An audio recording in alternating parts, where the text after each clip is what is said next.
Hi, so in this video we are going to learn COUNTIF and SUMIF functions. So in the last video we learned count, count A, count blank, इस type के functions features को हमने समझा था.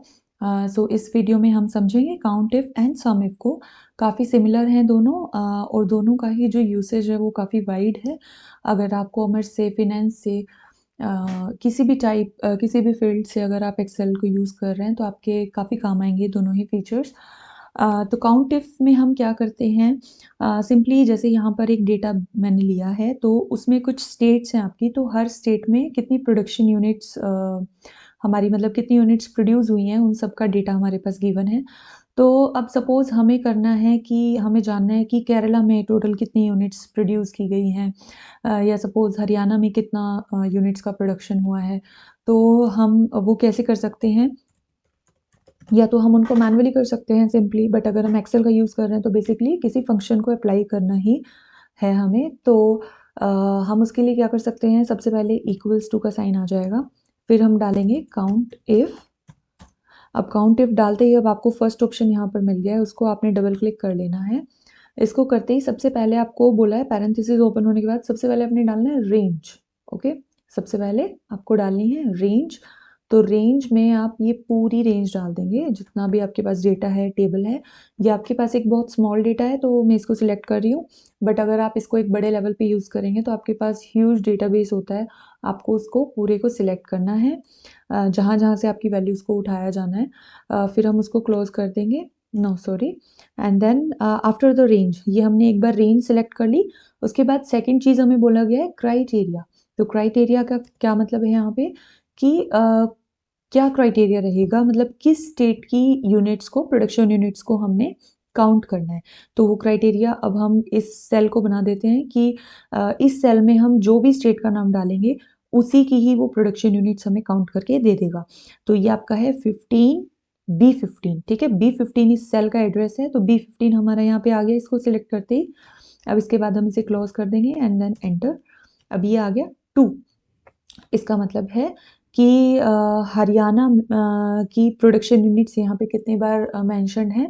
One is this Haryana and second time is this. मतलब इस पूरी list में हरियाणा कितनी बार है वो आपको काउंट करके यहाँ दे देगा. इसके अलावा अगर मैं यहाँ पर अब चेंज करके देखती हूँ, जैसे मैंने यहाँ डाला सपोज यूपी, तो ये आपका क्या हो गया 2 से 3. ठीक है, आप देख सकते हैं ये अपने आप चेंज हो जाएगा क्योंकि क्राइटेरिया सेल अब हमने ये डाल दिया है B15. तो B15 में आप जिस भी स्टेट का नाम डालेंगे वो जितनी बार भी लिस्टेड है आपकी लिस्ट में वो आपको काउंट करके यहाँ पर दे देगा. तो यूपी यहाँ पे कितनी बार है 1 एंड 2 एंड देन 3. तो 3 टाइम्स के लिए यूपी लिस्टेड था हमारी लिस्ट में, तो तीनों ही बार के यूपी का काउंट करके यहाँ पे हमें दे दिया काउंट इज 3. अब आप इसका वेस्ट बंगाल डाल के देख लीजिए, केरला डाल के देख लीजिए. केरला आपका सिर्फ एक बार है यहाँ पर इस लिस्ट में तो उसने काउंट दे दिया 1. तो काउंट इफ तो था बिल्कुल सिंपल. अब सपोज हमें इनका प्रोडक्शन यूनिट्स का भी टोटल करना है. जैसे अगर सपोज हरियाणा 2 बार है तो हरियाणा का एक बार प्रोडक्शन यूनिट हुआ 75 और दूसरी बार हुआ 78. तो बेसिकली हरियाणा का टोटल प्रोडक्शन यूनिट का सम हुआ 75 प्लस 78. तो इस टाइप की चीज़ अगर आपने करनी है और अपने डेटा में कैलकुलेट करना है तो आप सम इफ का यूज़ कर सकते हैं. सम इफ में आपने क्या करना है, अब सेम रहेगा आपका is equal to and then you will write sum if. Sum if आपका फर्स्ट फंक्शन आ गया, इसको डबल क्लिक करेंगे. अब देखिए इसमें थोड़ा सा उससे चेंज है जो आपने करना है. सबसे पहले रेंज, रेंज आप क्या डालेंगे, अगेन वही स्टेट्स की जो भी आपकी लिस्ट है वो पूरी यहाँ पर एज रेंज हमने डाल दी. उसका एड्रेस है B2 से B11 तक, जितने भी स्टेट्स आपके लिस्टेड हैं वो रेंज यहाँ पर आ गई सिलेक्ट करते ही. उसके बाद comma and then it says please write the criteria. अब क्राइटेरिया में इस सेल को बना देती हूँ जैसे वहाँ हमने B15 को बनाया था, अब यहाँ पर हमारा ये E15 हो जाएगा. ठीक है, E15 का एड्रेस यहाँ पर आ गया, वो क्राइटेरिया हमने सिलेक्ट कर दिया. अब क्राइटेरिया सेल में आप जो भी स्टेट डालोगे, जिस भी स्टेट का नाम आप मेंशन करोगे उसी स्टेट की प्रोडक्शन यूनिट्स का टोटल होके आपके पास आ जाएगा. अब हमने रेंज डाल दी, क्राइटेरिया डाल दिया. एक थर्ड थिंग ये क्या बोल रहा है कि सम रेंज भी डाल दीजिए. सम रेंज का क्या मतलब है कि अब वो रेंज हमने सिलेक्ट करनी है जिसमें से बेसिकली उसे सम करना है. तो प्रोडक्शन यूनिट्स का सम तो वो यहीं से ही करेगा, यहीं से वैल्यूज को पिक करेगा. तो अब हमने इसमें 25 से लेके 103 तक का जितना भी डेटा है उस पूरी रेंज को सिलेक्ट कर लिया, which is your C2 to C11। अब इसको हम एक बार क्लोज करेंगे एंड देन एंटर। ये आपका आ जाएगा 153। ये किसका आंसर आया है? आपका हरियाणा का। मतलब हरियाणा यहाँ पे जो 2 बार है 75 and once it is 78, so 75 plus 78 this becomes your 153। अब इसको भी हम चेंज करके देख लेंगे।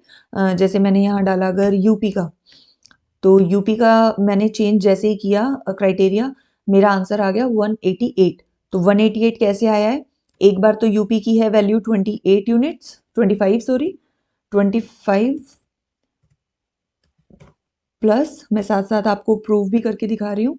दूसरी बार यूपी यहाँ आया है तो ये आपका है 63, ये भी मैंने डाल दिया 63 and then UP is here for the third time which is 100, तो ये भी मैंने डाल दिया। अब इस ब्रैकेट को मैंने क्लोज किया एंड एंटर।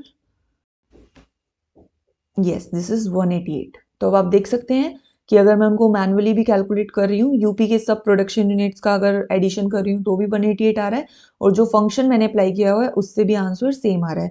सेम अगर मैं यहाँ पर केरला डाल देती हूँ, तो केरला क्योंकि अब आपका सिर्फ एक बार है, तो जैसे देख सकते हैं पूरी लिस्ट में Kerala is here for only one time, single time, तो उसका जो भी प्रोडक्शन यूनिट है दैट इज 54, वो आपका यहाँ पर आ गया है, सम if is 54. So this is how we use SUMIF function and COUNTIF function.